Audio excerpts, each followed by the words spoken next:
여러분 안녕하세요. 투자의측의 필승 개미입니다. 이번 영상에서 이제 소개해드릴 종목은 바로 두산에너빌리티입니다. 두산에너빌리티는 저희가 채널에서도 여러 차례 좀 안내를 드렸었던 종목이기도 하고요. 그리고 저희가 가장 리스크가 있었던 그 한 가지가 어제 결과 발표가 나왔죠. 그래서 관련하여서 이제 차트랑 같이 좀 설명을 드리면서 주가가 어떻게 흘러갈 것인지 좀 예측을 해보면서 좀 보여드리도록 하겠습니다. 그럼 시작하겠습니다. 따라오세요.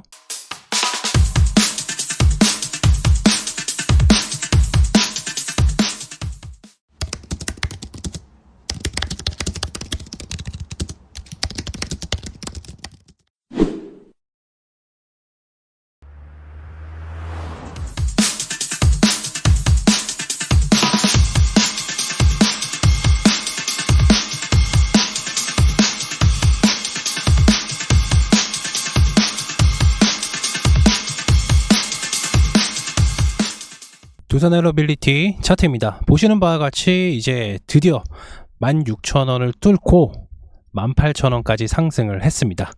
조금 더 상승을 했죠. 근데 이제 여기서 중요한 건 뭐냐면 올라가는 건 당연했어요. 올라가는 거는 당연했는데 왜냐면 계속 하락을 하고 있었죠. 주가가 계속 좀 하락을 하고 있었어요. 바닥권인데도 불구하고 하락을 했었다. 그리고 나서 상승을 보여줬는데 좀 패턴이긴 하지만 이 말은 좀 뒤로 하고요. 가장 중요했던 부분 바로 이제 공시 내용이죠. 이 공시 내용을 좀 살펴보게 되면은 이 회계 처리 문제가 이제 계속해서 이제 주가가 걸림돌이었어요. 그런데 이 감리 결과가 좀 나왔죠. 그래서 과징금이 이제 확정이 됐는데 과징금이 많습니다. 한 160억 정도. 그런데 제가 그 전부터 저희 영상을 보시거나 체험방에서 항상 말씀을 드리거나 아니면은 두산에너빌리티를 보유하고 계신 분들께 항상 말씀을 드리는 게 뭐냐면은 과징금이 나오면 다행이다. 네, 다행이라고 제가 좀 설명을 드렸어요. 왜냐면은 회계감리 자체가 이것 때문에 거래가 정지가 될 수도 있었어요. 거래 정지. 그런데 지금 거래 정지는 되지 않았습니다. 그러면 두산에너빌리티 주가는 어떻게 가겠어요? 악재가 이미 다 끝났고 2023년 완벽하게 수주공사들 다 완료가 됐고 오버로 매출 구조가 나왔죠. 그렇다면 주가는 계속해서 상승할 수밖에 없어요. 이해되셨나요? 다시 한번 좀 설명을 드리겠습니다. 다른 사람들은 다 이렇게 생각을 해요. 과징금이 나오면은 좋지 않은 게 아닌가. 과징금은 예고되어 있었어요. 이미 예고. 그나마 덜 위험한, 많이 위험한 거는, 엄청 많이 위험한 거는 뭐다? 거래 정지. 네, 매출이 잘 나오면 뭐예요? 거래 정지가 되면은 주가를 우리가 할 수가 없는데, 그래서 과징금만 나온 것도 다행이다라고 생각을 해주셔야 돼요. 그러면 이제 모든 악재가 끝났잖아요. 두산에너빌리티 원전 관련된 악재가, 회계 처리 문제가 결국엔 다 끝났어요. 그렇다면 주가는 어떻게 되겠어요? 고공행진할까요? 아니면 떨어질까요? 살펴봐야 되겠죠. 차트 한번 살펴보겠습니다. 최근에 이제 AI 반도체 전력 소모 관련돼서 두산에너빌리티 원전은 원전은 필수다 설명을 드린 영상이 있죠.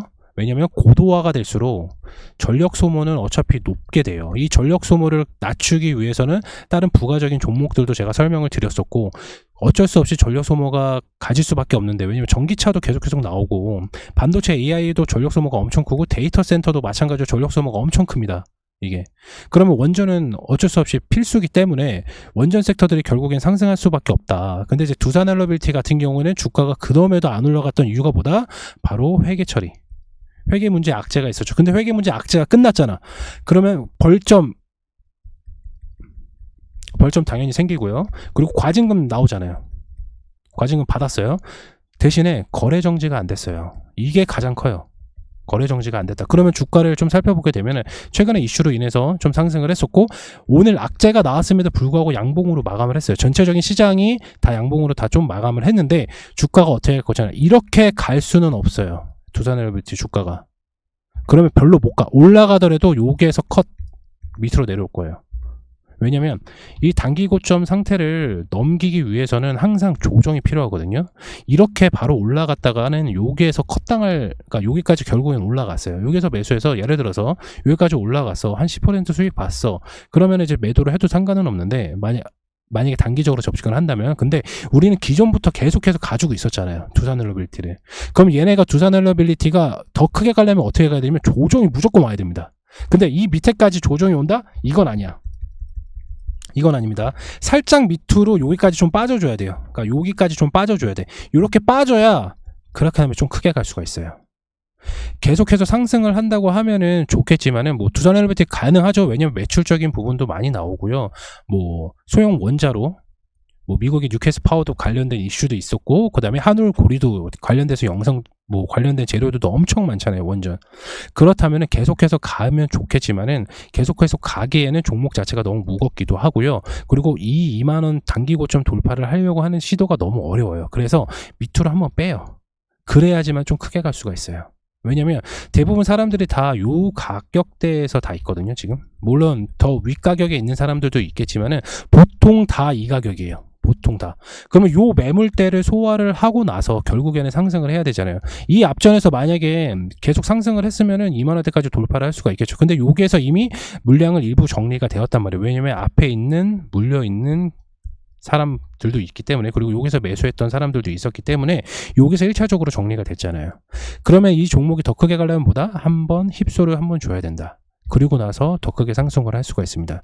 수급을 좀 한번 살펴보도록 하면요, 수급을 좀 보겠습니다. 보시는 바와 같이 지금 개인적인 매물이 지금 많이 나왔죠. 그리고 나서 외국인하고 기관 엄청나게 지금 매수세가 강합니다. 지금 매수세가 엄청 강해요. 그렇다면 이 매수세가 엄청 강하잖아요. 개인 물량은 이미 다 털었죠. 아까도 말씀드렸다시피 이미 물려있는 상황 개미들은 다 나왔어요. 근데 이거를 모든 기관하고 외국인하고 뭐 다 받쳐주고 있잖아요, 연기금에서. 그렇다면 주가가 상승할 수밖에 없는데 결국에는 뭐다? 상승을 할 수 있는 이유는 뭐다? 이게 한 번 더 하락을 하고 나서 상승을 할 수가 있다.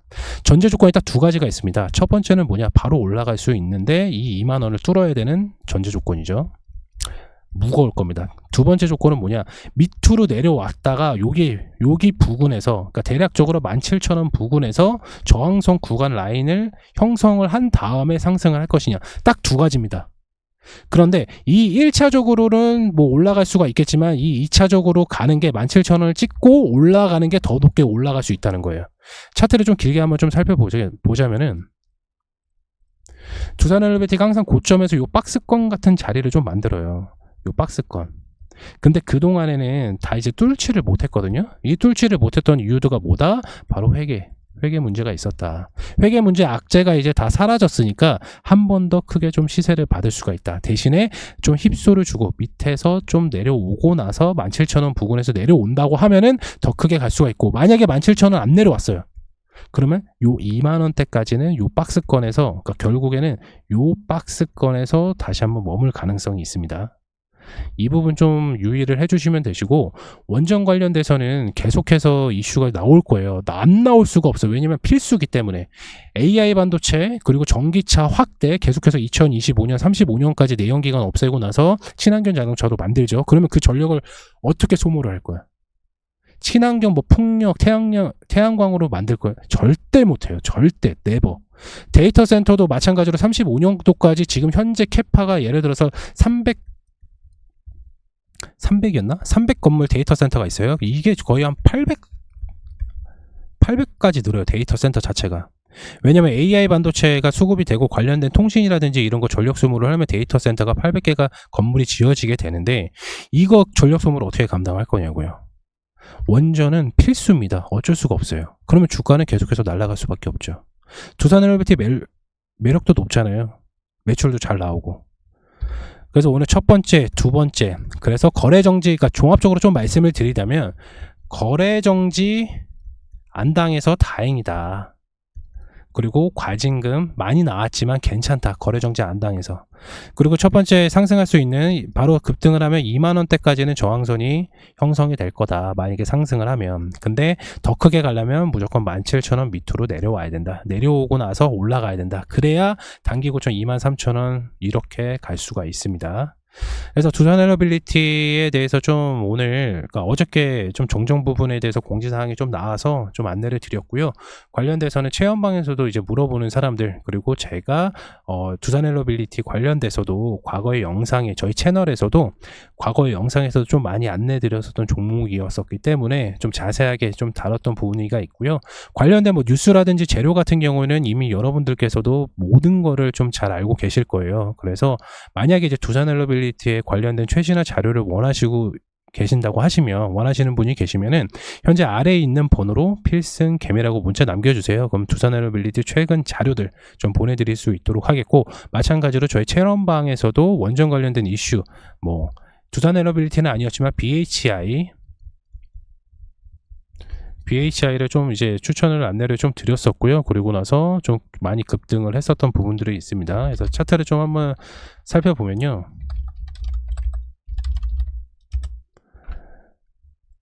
어차피 갈 수밖에 없는 이유 중에 하나였는데 여기서 안내를 좀 드렸어요. 그래서 좀 많이 상승을 했었고, 두산 엘러빌리티는 더 갈 수 있어요. 더 많이 갈 수는 있는데, 아까도 말씀을 드렸다시피 좀 아래로, 좀 밑으로 내려온 다음에 그 다음에 더 크게 상승을 할 수가 있습니다.